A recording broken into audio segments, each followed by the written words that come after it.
నీ పేరేంటి? వెంగయ్య. నీ పేరమ్మా? పుల్లయ్య. వెంగయ్య పుల్లయ్య. నీ పేరమ్మా? భారతి. నీ పేరమ్మా? కళావతి.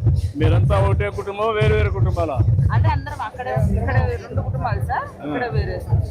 మీ ఇద్దరు ఒకే కుటుంబం, మీరిద్దరు అన్నదమ్ముళ్ళు. మీరమ్మా ఇంకో కుటుంబం. నువ్వేం చదువుకున్నావమ్మా?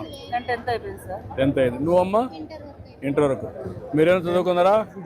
మీ ఇద్దరు చదువుకోవాలా? అప్పట్లో చదువుకోవాలా కదా. అదే ఇప్పుడు ఏంటమ్మా, ఎన్ని ఎకరాల పొలం ఉంది? 5 ఎకరాలు సార్. 5 ఎకరాలు ఉంది. మీకెంత ఉందమ్మా?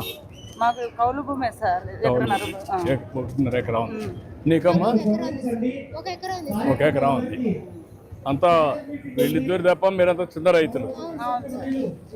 ఏంటమ్మా ఏంటి చెప్పండి. వ్యవసాయం ఇప్పుడే విన్నారు మీరు. అక్కడ చాలా సమస్యలు ఉన్నాయి. అదే ద్రవజీవామృతము, ఖనిజామృతం ఉంటుంది సార్.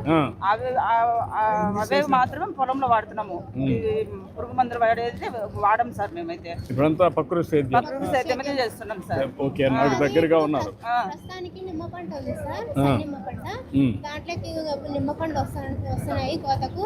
మధ్యలో పిల్లల్లో నవధాన్యాల మాదిరి ఒక 9-11 అట్లా రకాలు వేసుకుంటాం సార్. చెట్లకు పండ్ల మొక్కలు, కొబ్బరి చెట్లు అట్లా వేసుకున్నాం సార్. మధ్య మధ్యలో ఏటీఎం మోడల్ మాదిరి ఒక మోడల్ క్రియేట్ చేసుకున్నాం సార్. ఇక్కడ ఉండే వాళ్ళు, ఈ ప్రాజెక్ట్ లో కొనసాగే వాళ్ళు చెప్పారు సార్. ఏటీఎం మోడల్ మాదిరి క్రియేట్ చేసుకొని అందులో నేచురల్ గా పండించి గణాద్రవ వేసేసి కలబంద ఇవి నేచురల్ గా పండేటి మనం తీసుకొని అవి ఇంకా మనం పండించిన తర్వాత మినీ స్కూళ్ళకు సార్, అంగన్వాడీ స్కూళ్ళకు 5th నుంచి ఏంటంటే వాళ్ళకు ఇస్తున్నాం.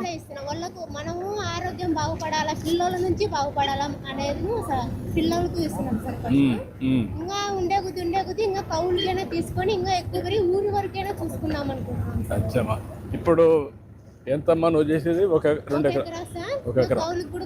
ఇప్పుడు 1 ఎకరాలో ఏ మాత్రం ఆదాయం వస్తుందమ్మా నీకు? సార్ మినిమం అంత ఖర్చులు పోగా 2 లక్షలు 2.5 లక్షలు అట్లా వస్తుంది సార్. 2 లక్షలు వస్తుందమ్మా. నెలకు ఎంత వస్తుందమ్మా యావరేజ్? 10-20 వేలు వస్తుంది. ఎంతమంది పని చేస్తారా? మీరు మీ హస్బెండ్ పని చేస్తారా? ఒక 4-5 మంది అవసరమైతే మనుషులు పెట్టుకుంటారు. ఆ ఖర్చులన్నీ ఇచ్చిన తర్వాత మీకు ఒక 10-15 వేలు వస్తుంది. అంతవరకు హ్యాపీగా ఉన్నావు. ఓకే, నువ్వేంటమ్మా? నేను కూరగాయ విత్తనాలే సార్. కూరగాయలు మేము ఫస్ట్ వచ్చేసి డాక్రా సభ్యుల తరఫున వచ్చినాం సార్. డాక్రా మహిళ దాంట్లో చేస్తాం సార్. దాంట్లో నుంచి మాకు వేరే వాళ్ళు వచ్చేసి ఇట్లా చేసుకోండి, భక్తి సేద్యం చేసుకోండి బాగుంటుంది అని చెప్పేసి